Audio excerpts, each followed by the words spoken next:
북한 내부 사정을 가장 정확하게 깊이 있게 꿰뚫고 있는 분이시죠. 태영호 국민의힘 의원과 함께 북한 관련 이야기 몇 가지 짚어보도록 하겠습니다. 의원님 오랜만에 나와주셨습니다. 안녕하십니까? 예, 안녕하십니까? 네.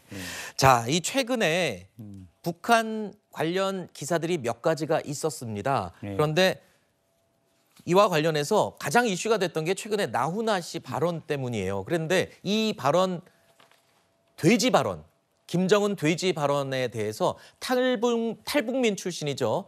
박충권 국민의힘 비례대표 당선인도 한마디를 했습니다. 요거 듣고 계속 이야기 이어갑니다.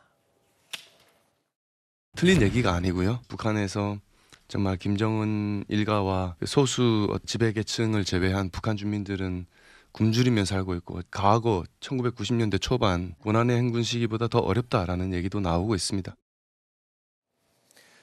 자, 태영호 의원께 여쭙겠습니다. 뭐 당연한 질문입니다만 지금 박 의원, 당선인과 같은 입장이시겠죠? 어떻습니까? 이 나훈아 씨의 발언에 대해서. 예, 저는 전혀 문제가 없는 발언이다 이렇게 네. 생각합니다. 그 이유로서는 첫째로 이번에 나훈아 씨가 이야기한 이 발언의 뭐 새로운 내용이라든가 우리가 팩트 체크를 요하는 이런 내용은 없고 그렇죠. 일반적으로 우리 국민들이 다 알고 있는 이런 상식적인 내용이었거든요. 네.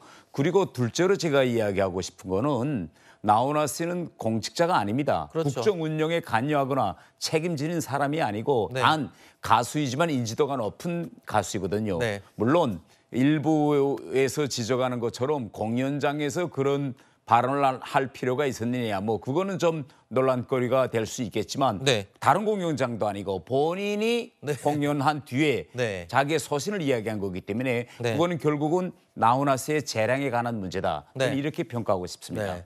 나훈아 씨의 발언 평가 말고 태 의원님 생각은 어떠세요? 저는 이미 이 김정은 정권, 김정은 본인에 대한 평가에서는 우리 국민뿐만 아니라 유엔도 이미 그렇죠. 김정은이 범한 이런 범죄는 반인륜 범죄에 해당한다고 결론이 난 문제입니다. 네. 그렇기 때문에 그 수위를 어떻게 하는가라는 문제는 있지만은 그 발언 내용에는 저는 틀린 것이 없다. 이렇게 저는 평가하고 네. 싶습니다.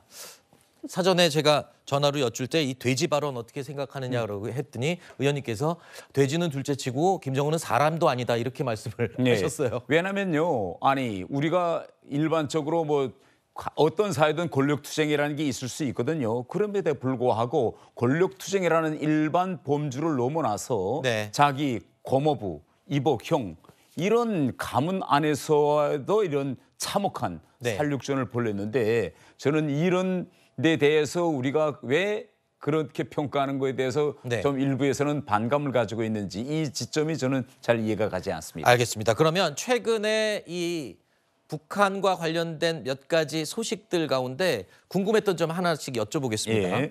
최근에 북한이 공식적으로 발표를 하진 않았습니다만 태양절, 이 태양절이라는 명칭을 폐기할 것이다라고 외국에 통보를 했다라는 기사가 나왔어요. 이런 해석을 하는 분들이 계시더라고요. 과거 지우기다. 전때 아버지나 할아버지 때의 이 명성을 지우고 본인 독재 체제를 계속 강화하기 위한 것이 아니냐 이런 해석인데 어떻게 보십니까? 전 그런 해석은 좀 너무 나간 해석이 그래요? 아니냐 이렇게 생각하고요. 김정은 정권이 아무리 공고하다고 해도 김정은이 자기 할아버지나 아버지의 후광을 떠나서 홀로 설 수는 없고 네. 단 태양절로부터 4월의 명절 또 혹은 뭐 4.15 이렇게 최근에 약간 표현 수정이 있었는데 네. 이것은 최근 북한에서 지나친 과잉 우상화 표현은 좀 수정하는 이런 움직임들이 있습니다. 네. 그의 일환이라고 보고 현실적으로 제가 북한에 있을 때도 네. 일반적으로 북한 사람들이 통상 이야기할 때는 태양절이라는 표현보다는 4.15 그래요? 혹은 4월 명절 이런 표현을 더 가깝게 썼습니다. 왜냐하면 저들도 어릴 때는 4.15라고 했거든요. 예, 그래서 이 뭐 과도하게 뭐 네. 헐러서기, 우상화 지우기 이런 평가는 좀 너무 나간 평가다 이렇게 생각합니다. 그렇군요. 그럼 이건 어떻습니까? 이 북한 매체에서요. 이 최근까지 김정은 위원장의 딸 김주애의 양의 이 모습이 자주 비춰졌습니다. 그러면서 당시에 이 호칭과 관련한 보도도 여러 번 나왔었죠. 당시 이야기 먼저 잠깐 들어보시죠. 사랑하는 자제분과 요사와 함께 몸소 나오시어 경애하는 전 비서동지께서 존귀하신 자제분과 함께 촬영장에 나오시자 자신께서 제일로 사랑하시는 자제분과 함께 찾아오시오. 김종은 동지께서 존경하는 자제분과 함께 숙소에 도착하시자 지휘관들이 가장 뜨거운 경무의 정을 안고 영접했습니다. 자, 저 보도가 나올 때만 해도 명칭의 변경 그리고 이 북한 언론에 자주 등장하는 김주애 때문에 이게 지금 이 권력 이양을 하는 그 사전 작업이 아니냐 했었는데 이상합니다. 최근에는 호칭도 바뀌고 이 딸 김주애의 모습 자체가 나오지를 않고 있어요. 무슨 변화가 생긴 겁니까? 우리가 이러한 최근 북한의 상황을 볼 때는 이 점을 저는 좀 알고 가야 된다 이렇게 보면 됩니다. 네. 우선 북한이라는 건 전 세계에 없이 권력 이행 과정에 네. 공화제라는 특성과 네. 군주제라는 이 특성을 다 같이 가지고 있는 특이한 제도입니다. 네. 그런데 이 공화제와 군주제 이 특성상 어느 하나가 무너질 때에는 후계 구도가 잘 진행되지 않을 수 있거든요. 네. 그런데 일반적으로 보면 군주제에서는 왕이 후계자를 임명하면 그게 통과되지만 물론 북한에서도 김정은이 차기 후계자를 누가 임명하는가에 따라서 후계자가 지정되겠지만 네. 공화제 특성도 있기 때문에 네. 당 정치국 회의와 전원회의를 거쳐야 하는 네. 이런 여식행위도 있습니다. 네. 그러면 김주애를 아무리 후계자라고 앉혀놓는다고 해도 아직 이런 절차를 거치지 않았거든요. 아하. 이런 문제점이 있는데 북한 표현에서 한동안 존귀하신 자제분 더 나아가서는 향도, 네. 향도자라는 표현까지 나왔습니다. 네. 그런데 이 향도자라는 표현은요. 김일성이 김정일을 공식 후계자로 했을 때 네. 위대한 향도자라는 표현을 아하. 썼고 김정은도 공식 후계자가 됐을 때 썼던 표현입니다. 그런데 아직 김주애는 공식 후계 과정을 아니죠. 거치지 않았기 때문에 네. 이런 표현을 썼다가 내부적으로 이건 너무 나간 거 아니냐 이런 좀 내부적인 약간의 수정이 있지 않았느냐 그리고 내일이라도 당장 김주애가 짜장 등장해도 별로 놀랄 거 없는 네. 그런 이제 체제다 이 점을 말씀드리고 싶습니다. 그동안 너무 성급하게 하다가 예. 지금 좀 속도 조절을 하는 거 정도로 예. 그렇게 보면 예, 되겠군요. 그리고 김정은은 지금 북한에서의 권력 투쟁도 지금 진행형이거든요. 네. 그런데 김주애를 등장시킴으로써 네. 향후 후계 구도 과정에서 수평 이동은 없다. 네. 무조건 자기로부터 아하. 그 다음 때로 수직 이동만 있다. 네. 이 점을 좀 강조하고 싶어 하는 것 같습니다. 그렇군요. 그리고 또 며칠 전에 많이 관심을 끌었던 이 북한의 뮤직비디오가 있습니다. 자, 이 김정은 위원장을 찬양하는 선전가요인데요. 친근한 어버이 뮤직비디오가 공개됐는데 이 영상에 대한 이야기를 해보겠습니다. 자, 이 영상 혹시 준비된 영상 있으면 잠깐 보면서 얘기를 나눠도 될까요?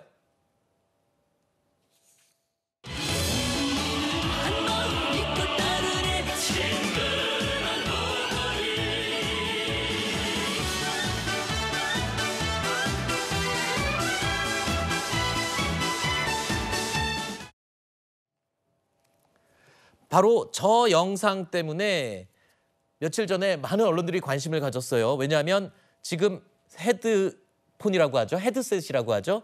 저게 지금 소니 제품이에요. 그리고 이 악기들도 보면 유명한 일본제 악기들이라 말입니다. 그래서 처음에 아니 북한이 뮤직비디오를 공개를 했는데 일본 제품을 쓰는 영상이 포함이 돼 있다. 그래서 되게 약간 웃지 못할 해프닝으로 생각했는데 하루 지나면서 이 해석이 바뀌었습니다. 의도적으로 저렇게 일부러 일본 로고가 적힌 악기들을 노출한 것이다. 그런 얘기잖아요, 지금. 네. 대단히 저는 외교적으로 의도성이 있는 그런 노출이라고 저는 봅니다. 네. 왜냐하면 최근 대북 제재 문제와 관련해서 지난 3월 유엔에서 지금까지 유지되어 있던 대북 전문가 패널이 무너졌습니다. 네. 결국 심판할 곳 심판장이 없어진 거나 같거든요. 네. 그래서 지금 이와 관련해서 우리 한국과 미국, 일본 세 개 나라가 주동이 돼서 새로운 대북 제재 구도를 지금 마련하려고 그렇죠. 지금 논의 중입니다. 네. 그런데 북한으로서는 여기서 제일 약한 고리가 일본이죠. 네. 왜냐하면 일본 기시다 총리가 지금 북일 정상회담을 하려고 지금 서로 물밑 접촉을 하고 있고 네. 그래서 지금 북한이 보내고 싶은 메시지는 유엔 대북 제재 리짐이 있을 때도 안 됐는데 네. 한미일이 세 나라가 아하. 나서서 한다고 이게 되겠느냐. 그러면서 최근에 뭐 소니 헤드세트뿐만 아니라 얼마 전에는 토요타 SUV 대량 가지고 나오지 않았습니까? 그렇죠. 그러니까 이 대북 제재 무용론을 확산시켜서 네. 한미일이 지금 추진하려는 새로운 대북 제재 레임을 시초부터 무력화시키자 이런 전략적 의도가 깔려 있습니다. 아니 이렇게 강하게 미국과 유엔이 경제 제재를 하고 있음에도 불구하고 저런 사치품들, 이 외제 자동차 그리고 고가의 악기나 이런 것들 어떤 루트로 도대체 구하는 건가요? 사실 세계 시장에서는 네. 좀 더 돈, 프리미엄만 더 주면 네. 3자, 4자를 거쳐서 네. 북한으로 얼마든지 들어올 수 있거든요. 네. 그래서 최근에 김정은이 나오는 거 보십시오. 외제차, 메르세데스 이런 S클래스 자기뿐만 아니라 측근들한테 주고 네. 측근들이 타고 다니는 모습까지 일부러 세계에 보여주지 않습니까? 네. 김주애를 데리고 나올 때는 이탈리아시안 명품 옷, 네. 뭐 한 번 나올 때마다 거의 몇 천만 원 수준의 옷들을 계속 갈아입히면서 나오거든요. 네. 이것은 전 세계에다 대고 아무리 제재해봤자 네. 효력이 없다. 네. 이런 메시지를 끊임없이 보여주자는 그런 의도가 있는 거죠. 그러다가 더 강력한 제재를 받으면 어쩌려고 저럽니까? 북한으로서는 유엔 제재도 무너졌기 때문에 이제는 더 강력한 제재는 발동하기 어려울 것이다. 이렇게 지금 판단하고 있는 것 같습니다. 그렇군요. 자, 의원님 앞으로도 또 북한 관련 소식들 전해지면 또 재미있는 이야기들 많이 좀 들려주시기 바랍니다. 오늘 말씀 여기까지 정리할게요. 고맙습니다. 예.